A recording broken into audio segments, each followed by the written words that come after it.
Peter Obi has never had to work for his ticket. The ABGA ticket he got was handed to him. So he became a governor in Anambra State. The Labour Party ticket he got in 2022, he didn't go through primaries, it was handed to him. The vice presidential ticket was handed to him by Atiku. So he's not seen real intra-party competition. Everything is being given to him. I was not a politician. I have never actually voted when I decided to go and run for governor of Anambra State. I've never even slept in my village for one day. But something happened that made me to decide this is enough. And what was that? Coincidentally, in 1999, Professor B.C. Nwosu ran to be governor of Anambra State. In the primary, he lost. Professor B.C. Nwosu. I wasn't part of the election. I wasn't the party. I wasn't the party member. In 2001, they found out that the governor then wasn't doing what he expected. And a group of people approached him and say, you plan to contest in 2003. Professor B.C. Nwosu turned to the group and said, I'm going to be 60 in 2003. Nobody, no 60-year-old can govern Anambra State. It's a very difficult state. You need a young man between 40 and 45 who is successful on his own, who can be able to battle all the problems. And he was asked, this happened in December 2000, that he should give them somebody. Eventually, they ended up 3 names that they can approach to do the job. I didn't know all this discussion. It was later that I knew. I was just in a bank, as Fidelity Bank, which is mentioned now. ABC was Minister of Health, and he invited me for a dinner. For me as a bank, I'm going to look for deposits. So I went to dinner, we finished talking, we never mentioned politics. We talked generally about Nigeria, my ideas about Nigeria and everything. And finished dinner, I left for Lagos. He didn't tell me about politics.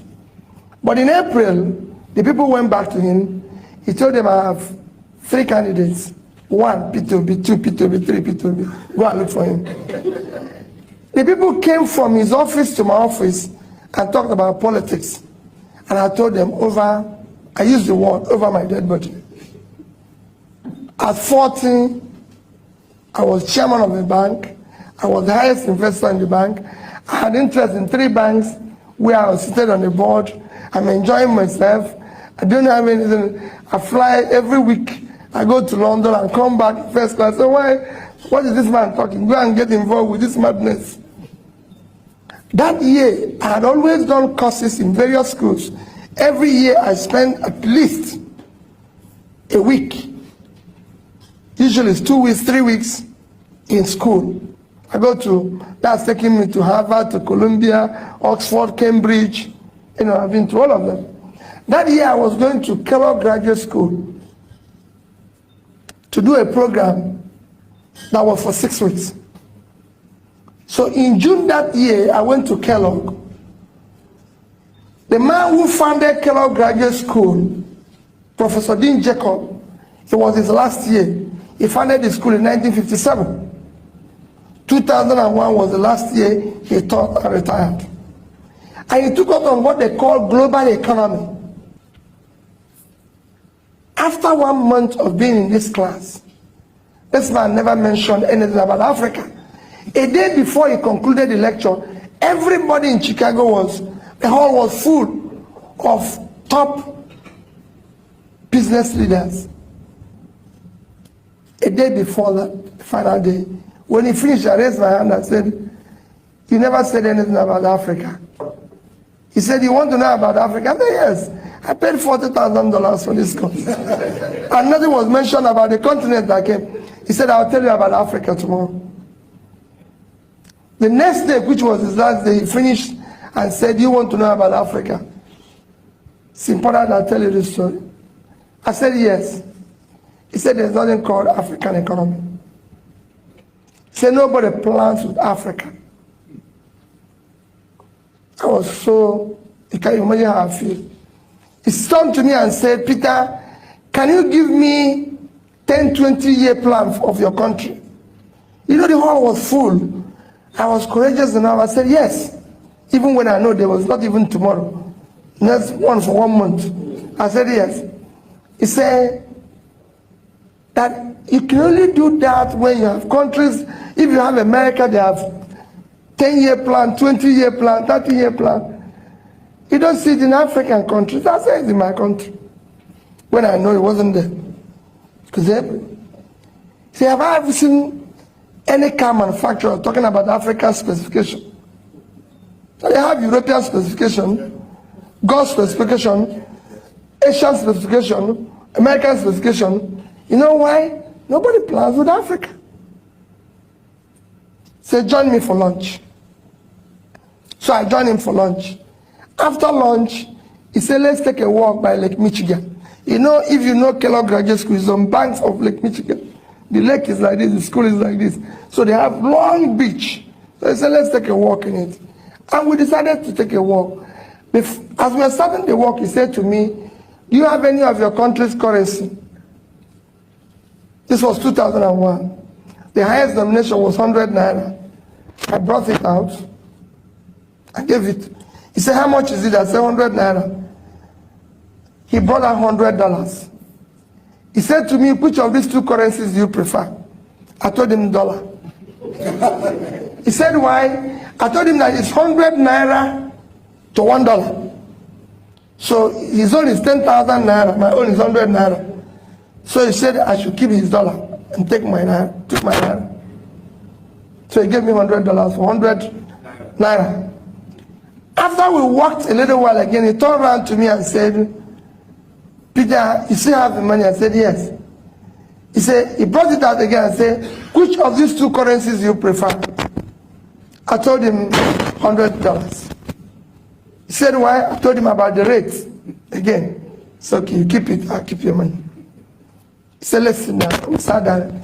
He first proved to me that it costs more to print the naira than to print the $100. Naira have multiple colors. I came back and took it on with Sanusi, and he agreed. Naira have multiple colors, but dollar is just green and white. He said to me, Peter, do you know why you believe in the dollar and you don't believe in naira? I answered him again. He said, no, it's the amount of faith you have in your country. You don't have faith in your country. It's not about it. You don't have faith in your country. Economy is driven by faith. Nothing else. Anybody who tells, I've been teaching this for several years now, is faith. It's hope. That is what those plans I'm talking to is all about. 10 years, 20 years. It's hope. Nobody's sure what is going to happen in 10 years. But countries do give their people hope. But there's a sense of hopelessness in your place. That's why you prefer this currency. I've served on various boards and various committees and everything. And he went on and on to tell me about his life. And he convinced me that Japanese people keep their money in yen, not the rates. Chinese in Chinese yuan. Malaysians in Malaysian ringgit. Singapore in Singaporean dollars.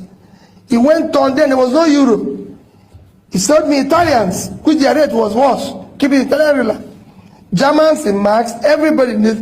But the Africans don't keep it because they don't have faith in their continent. So they give it to the dollar and make the dollar stronger. Because they prefer to put their money here and build in America. Now he is a lecturer. He drives S-Class. The wife is the lecturer, it drives the Lexus. The daughter is the lecturer, it drives the Lexus. The lecturers in your place don't drive such cars, they don't live such life. And I said to me, can I ask you for a favor? Just to tell you a story. I said, yes. He said, go back to your country and participate in building public wealth. Public wealth enriches everybody. Individual wealth impoverishes everybody.